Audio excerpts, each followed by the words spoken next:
Cosas imposibles, cosas oficialmente inadmisibles, propias sobre todo de esa materia de los sueños, como si los sueños se condensaran, o como si los terrores de toda la humanidad estuviesen en algún lugar y apareciesen. ¿Pero por qué en ciertos entornos? España no se salva.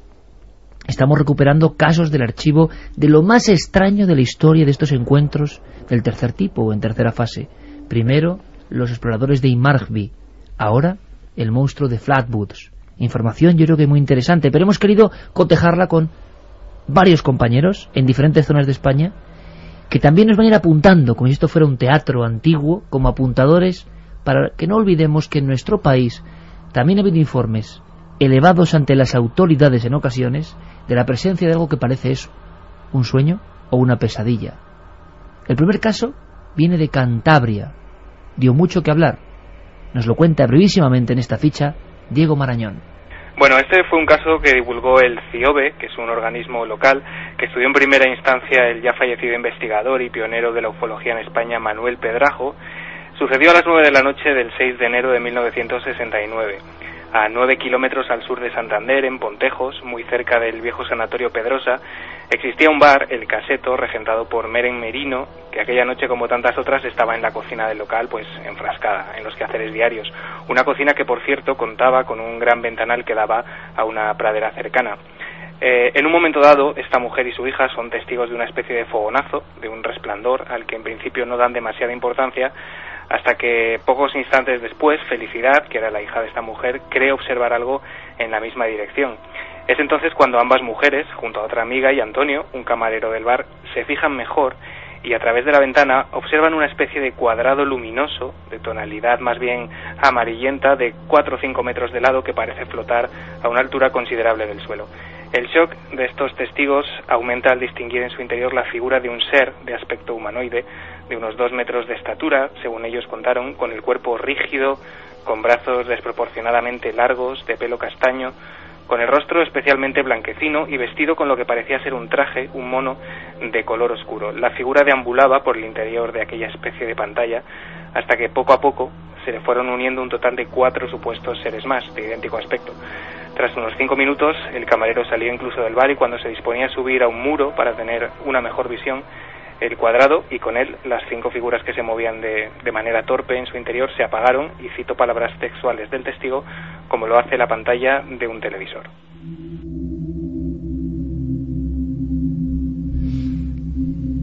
Y vosotros, amigos de Milenio 3, iréis entrelazando datos, sacando vuestras conclusiones, haciendo comparativas y viendo que muchos fenómenos se producen de la misma forma, con el mismo emblema, y da igual el tiempo transcurrido. Esto en España, Pontejos, 1966. Vamos con otra historia que ocurre en Italia, que tiene toda una serie de componentes curiosos. Por ejemplo, en Inmargby veíamos que un humanoide salía de un tubo de luz, casi como una aparición religiosa. Si esto ocurrió en el tiempo antiguo de la historia, ¿cómo pudieron interpretar las diferentes culturas y civilizaciones estos hechos? Adecuándolas a lo que tenían en la mente. No cabía ni siquiera pensar en extraterrestres. Nosotros sí. El ser de Flatwoods ni siquiera lleva una nave, objeto o algo anexo a él. Es una entidad casi diabólica. Pero, ¿qué nos espera ahora? En un rincón perdido de la Umbría toscana. Día de Todos los Santos de 1954. Poggio de Ambra, Toscana, Italia.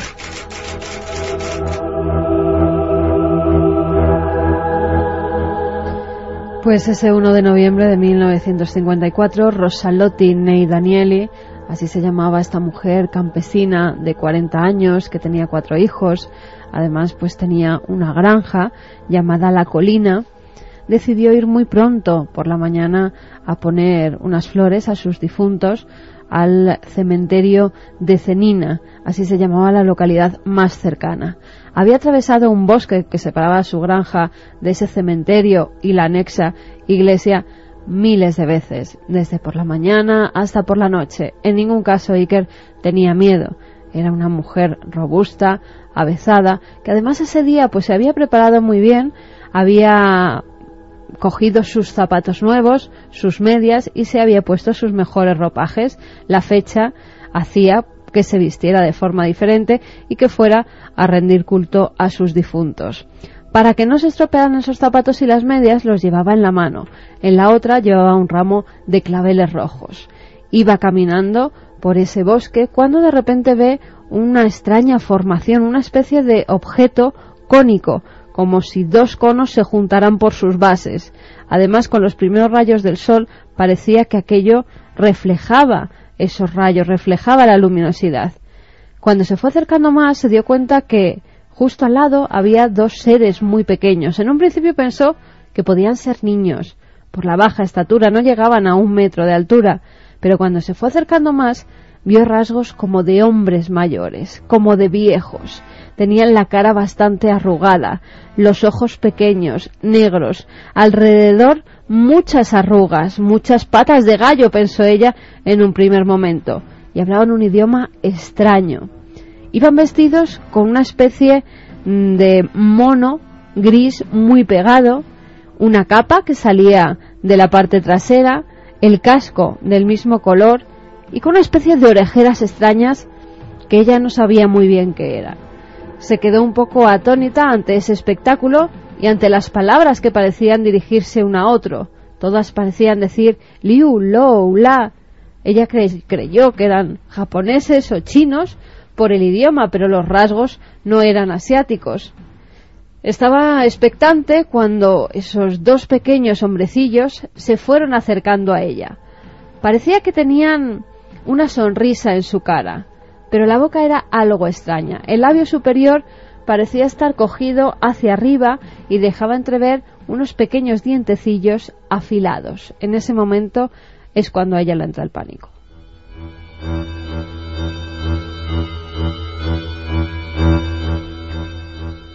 Entre juegos parece que se fueron acercando a ella. Ella empezaba a dar pasos atrás porque no sabía si iban con buenas intenciones, aunque su cara reflejaba felicidad. Parecía estar jugando, pero de repente, con cierta agresividad, cogieron ese ramo de claveles que llevaba en una de sus manos y se lo arrancaron. Inmediatamente el otro, las medias que llevaba en la otra mano, también las cogió y empezaron a forcejear entre esos pequeños seres y ella. Ella tiraba, pero estos hombrecillos parecían tener muchísima fuerza pese a su estatura. En ese forcejeo ellos se volvieron más agresivos y ella, ya con cierto pánico, pues soltó tanto el ramo de flores como las medias, como las calzas que llevaba en la mano.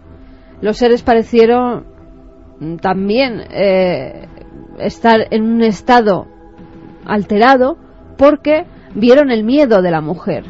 Y entonces, en un acto reflejo, cogieron 3 de esas flores y se las devolvieron.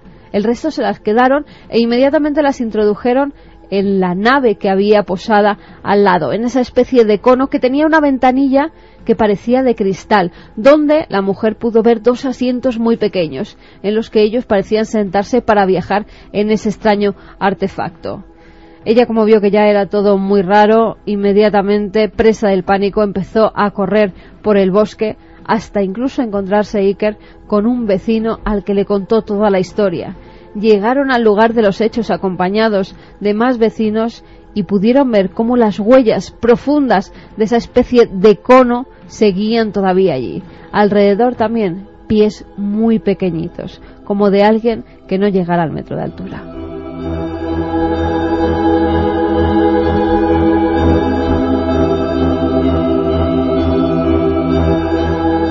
Esa mujer fue portada de Corriere della Sera, del Giornale dei Misteri muchos años después, y la composición que acaba de contar Carmen es una de las clásicas de la historia del miedo, hay que decirlo, en el 54, a los presuntos visitantes del espacio. No se podía argumentar de ninguna otra forma. Ahora podemos pensar, con nuestra mente de hoy, 60 años después, un experimento sociológico, un sondeo sobre el terror, una alucinación, una extraña broma macabra, o el mismo misterio de siempre, con diferente traje, el misterio de estos seres humanoides. El caso de la Toscana, el caso de Inmarkby, el caso de Flatwoods. Estamos repasando los más extraños ocurridos a lo largo de nuestra historia, cada uno con cierto componente físico, otros con esa misma entretela muy poco densa que parece la de los sueños. Figuras con las que podemos ir haciendo un catálogo, no tienen nada que ver unas con otras. En esta mesa, donde están floreciendo todo tipo de publicaciones, aparece Pasaporte a Magonia, del astrofísico Jacques Vallée, el primero que dijo: hay que catalogar estos sucesos. No sabemos qué son increíbles, pero las personas son creíbles. Un catálogo que refleja, sin duda alguna, los miedos de los seres humanos a lo imposible. Antes solo podía ser la presencia del demonio o la presencia de lo angélico irrumpiendo en esta realidad.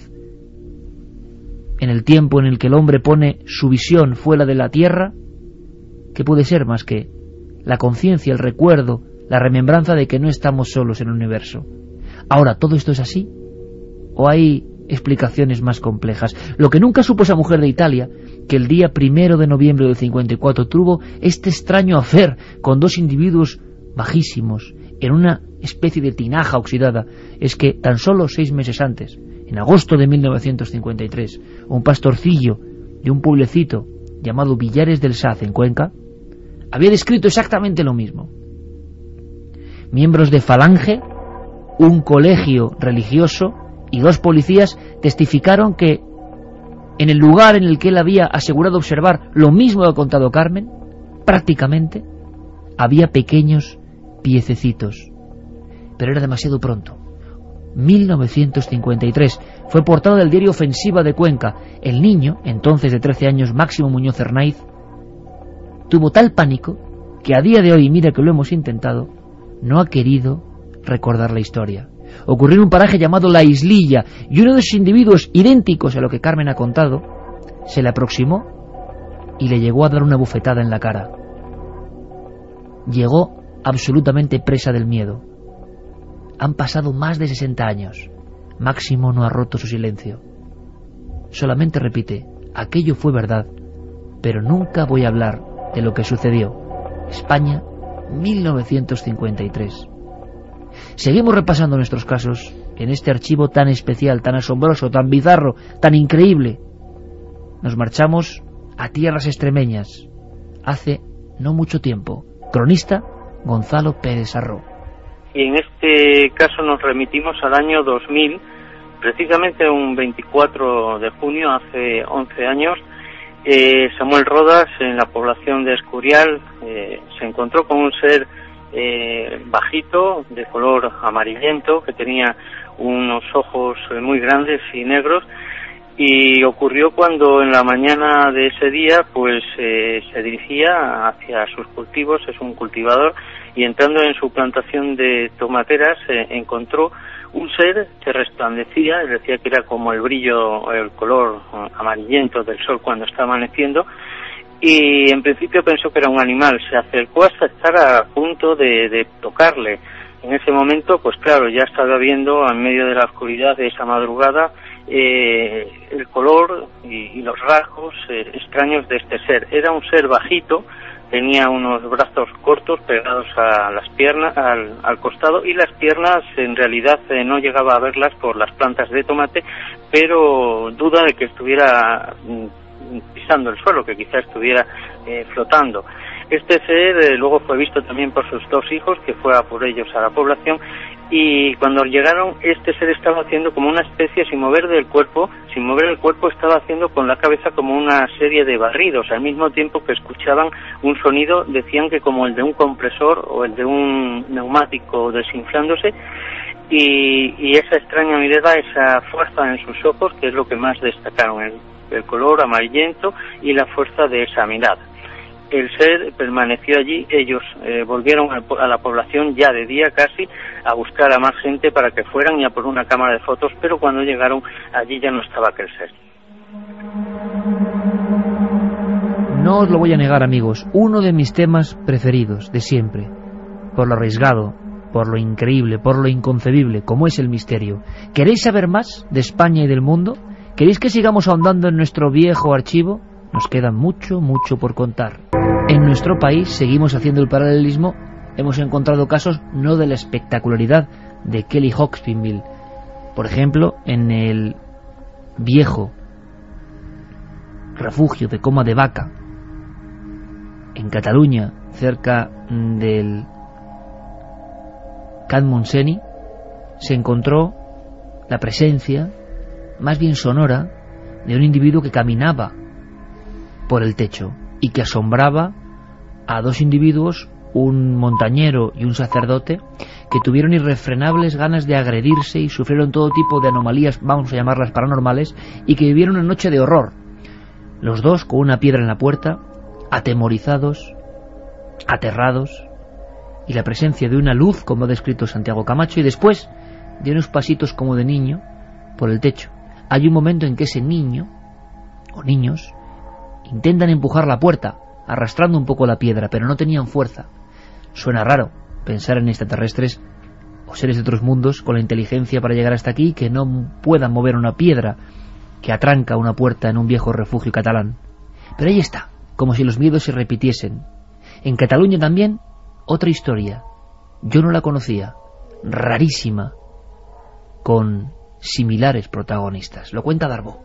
En la punta más alta de Montserrat, en la montaña, la punta más alta, que se llama San Jeroni, una de las expediciones de excursionistas que subieron, en una de estas, eso nos lo contó la testimonio, la que lo vio, dice que delante de una cueva, o sea, pero una cueva pozo, ¿sabes? O sea, como si fuera un pozo, pero geológico, natural, que en Montserrat hay mucho, es como si fueran como unas chimeneas, hay bastantes en Montserrat. Dice que era al atardecer y había un ser que no sabemos si pudiera ser una aparición de fantasmas o fuera una alienígena, pero por la fisionomía que explicó ella, muy parecido a la tipología clásica de los aliens, una cabeza tipo en forma de pera, pero al revés, ¿sabes? No tenía boca, pero sí tenía ojos, pues les estaba esperando en la punta de la montaña donde había este pozo, pero la cuestión es que al verlo, el grupito que iban 3 o 4, se fueron todos corriendo, menos una mujer.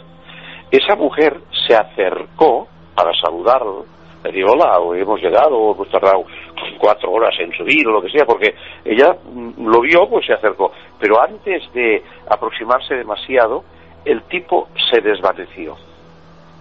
Entonces dijo haber escuchado como un sonido de aspiradora, como si fuera tragado, pero no desapareció volando hacia el cielo, sino que desapareció, eso lo más sorprendente, cayendo por el pozo para adentro. Estamos escuchando, como es normal, a investigadores que se han interesado en esta parcela muy rara de la realidad. Desde luego que en España ha habido algún suceso muy parecido, casi como un calco. Muchachos muy jóvenes que observan algo, intentan comunicarse con lo que primero parece una luz y después regresan pidiendo ayuda y observan a un auténtico gigante. Ocurrió en Murcia. Joaquín Abenza, el gran amigo Joaquín Abenza, veterano, director del CIFE de Murcia, Centro de Investigador de Fenómenos Extraños, lo pudo cubrir y pudo ver, curioso, las gigantescas huellas que una especie de coloso extraño había dejado allí en un terreno casi arenoso. Fue portada de un día de julio del 79 de La Verdad de Murcia. Lo increíble es que los jóvenes entonces siguen contando exactamente lo mismo. Nuestro equipo, el de Cuarto Milenio, los encontró. Ese es otro misterio. ¿Cómo alguien puede contar algo que nadie puede creer? ¿Cómo alguien que es normal puede contar algo que nadie va en su sano juicio a admitir? ¿Qué clase de valentía tiene esta gente que ha visto algo extraordinario para contarlo? Desde luego son osados, tienen como una especie de coraje. Lo vieron y lo cuentan. 30 años después, nuestro compañero Nacho Ares pudo entrevistar a los protagonistas de Sangonera. Decían lo mismo. Y un dato más. Carmen, en la descripción terrorífica de la noche de miedo en Draguignan, en Francia, hablaba de otra cosa absurda. Seguro que muchos amigos y amigas de Milenio nunca lo han oído. 2 piernas rojizas que cruzan un camino. Hace no mucho tiempo, nuestro equipo, investigando con Marcelino Requejo en Paradellas y con testimonios que vinieron a plató, hablaban de lo mismo. Un lugar y de repente 2 piernas rojizas sin el resto del cuerpo caminando. Mismos sueños de la humanidad, mismos temores, mismos, como dicen los seguidores de ciertas filosofías, arquetipos que están ahí desde siempre y que se aparecen por algún motivo, señales. Bueno, viajamos a Murcia porque el paralelismo tanto en la época como en los seres es muy muy claro. Un caso sucedido el día 1 de julio en la pedanía de Sangonera la Verde, Murcia, en las inmediaciones de la Sierra de Carrascoy. Trataba de 4 jóvenes de edades comprendidas entre 14 y 18 años que se encontraban pues en el monte, en una noche de verano, intentando hacer por lo que se hacía en esos momentos, que era cazar pájaros, en este caso tórtolas. Estos chavales estaban en el monte cuando se percatan del movimiento del cielo de una especie de luz bastante fuerte. Esa luz parece ser que se posa en lo alto de un cerro y los muchachos, con una moto que llevaban, pues intentan enfocar con el faro de la moto hacia esa luz, con la sorpresa de que la luz empieza a responderle mediante una especie de destellos.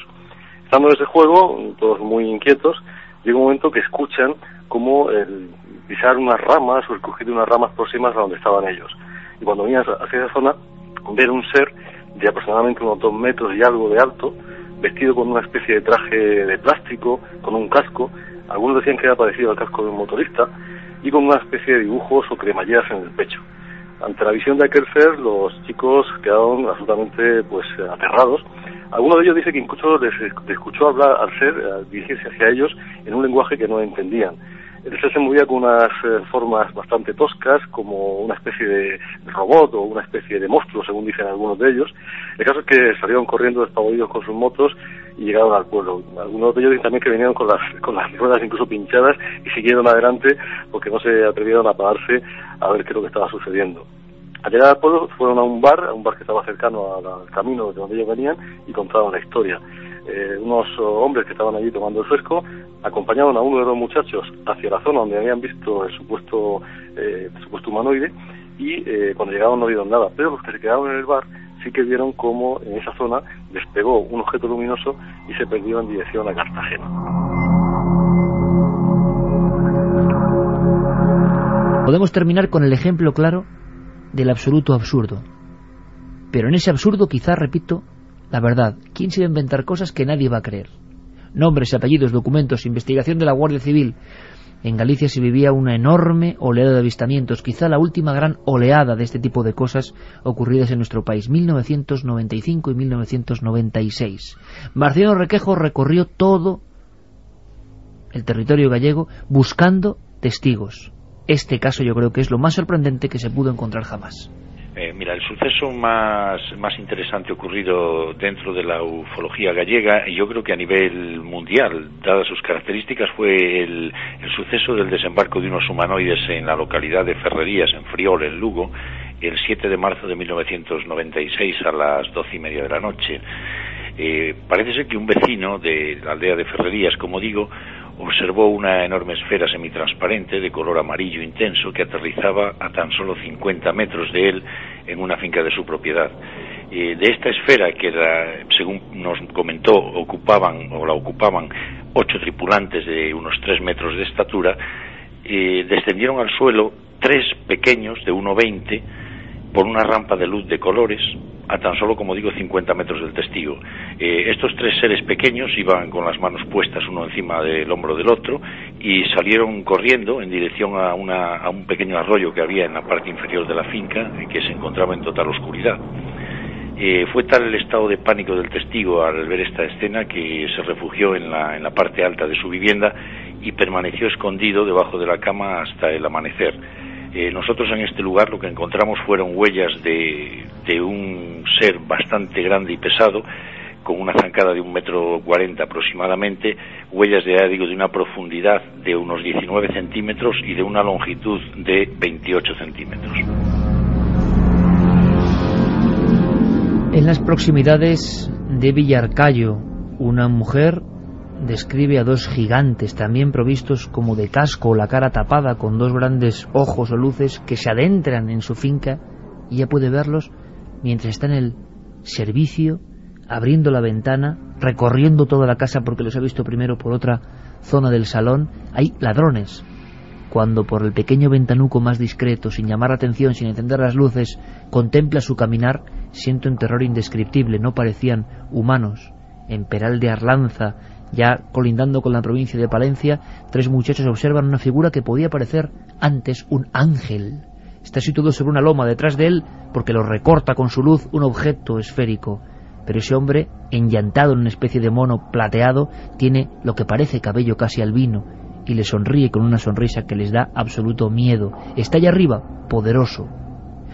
José Setién, en Cantabria, en la zona de 7 Villas, tiene que dar un volantazo porque está viendo algo que parece más bien la raíz de un árbol, pero que es en sí un ser famélico, un ser tan delgado, enjuto, tocado con una extraña capa, altísimo, que va atravesando la carretera. Y así uno tras otro, tras otro, tras otro. En la Sierra de Ojén, en Málaga, una familia pasa una noche de terror, asegurando a los medios y a la Guardia Civil que han visto, incluso con desangrado de varios animales de su finca, animales salvajes, la presencia de algo que parece un hombre que está por la parte superior, conformado de forma habitual, un ser humano, una sombra, pero las 2 piernas parecen más bien patas o vigas de acero que caminan. Por no hablar de los embozados en capas negras, como fantasmas de otro tiempo. También en plena Castilla, un individuo observa una luminaria y dentro un ser.